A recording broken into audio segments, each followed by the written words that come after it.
حبیبہ بہت ناراض ہو جائے گی اور اپنی کمرے کی طرف روانہ ہو گئی۔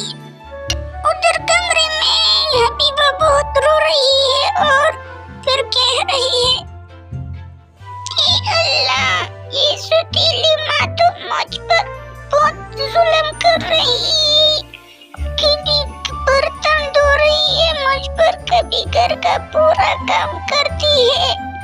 کاش میری اماں زندہ ہوتی تو یہ پورا کام میں نہیں کرتی۔ میں نے تو اپنی ماں کی شکل بھی نہیں دیکھی ہے، اے میرے اللہ رحم کر مجھ پر۔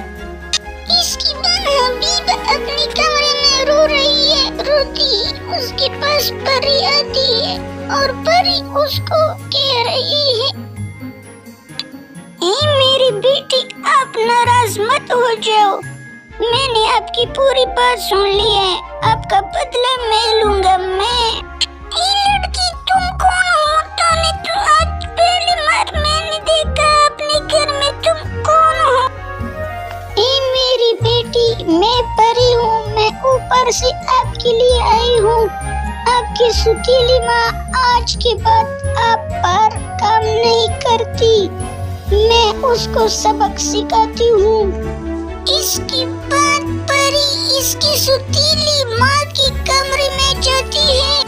جب پری اس کے کمرے میں پہنچ جاتی ہے تو اسے ایک چڑیل بنتی ہے اور اس ستیلی ماں کو کہہ رہی ہے، آج میں آپ کو زندہ نہیں چھوڑتی ہوں، آپ کو میں ٹکڑے ٹکڑے کرتی ہوں اور پھر مزے سے کھاتی ہوں۔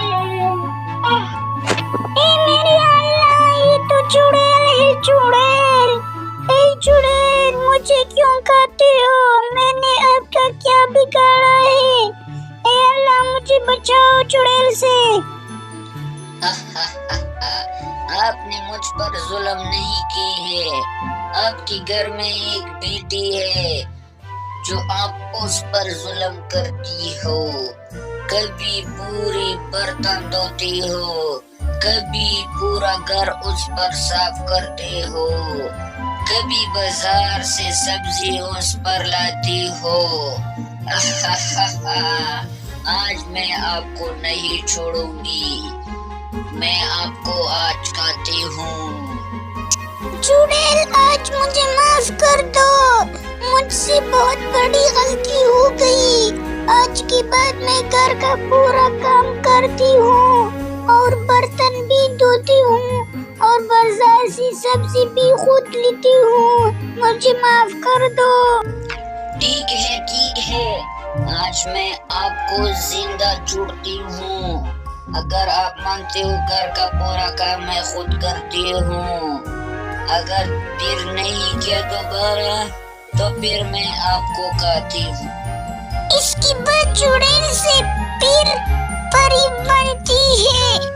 اس کے بعد پری کاشف کو پوری بات بتاتی ہے اور کاشف گھر کی طرف روان ہوتا ہے، اپنی بیوی کو کہہ رہا ہے، بیگم جی، اگر مجھے پہلے پتا ہوتا جس دن میں نے آپ کے ساتھ شادی ہوئی تھی، اسی دن میں نے آپ کو آپ کی امی کے گھر بھیج دیتا۔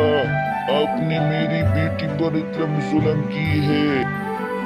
پتی جی، مجھے معاف کرو، آج کے بعد آپ کی بیٹی نہیں، میری بھی بیٹی ہے، آج کے بعد میں اس کو اسکول کے لیے تیار بھی کرتی ہوں اور گھر کا کام بھی نہیں کرتی، مجھے معاف کرو پتی جی، معاف کرو پلیز۔ اس کے بعد کاشف اپنی بیوی کو معاف کر دیتی ہے اور پھر کاشف اور حبیبہ بیڈ پر بیٹھتی ہے اور گھر کا پورا کام اس کی بیوی کرتی ہے۔ تو دوستو، یہ کہانی یہاں پر ختم ہو گئی۔ تو آپ لوگوں کی درخواست ہے کہ یتیم لوگوں سے ایسے مت کرو، یہ بھی کسی کی بیٹی ہوتی ہے۔ اگر آپ میرے چینل پر نہیں ہو تو چینل کو سبسکرائب کرو۔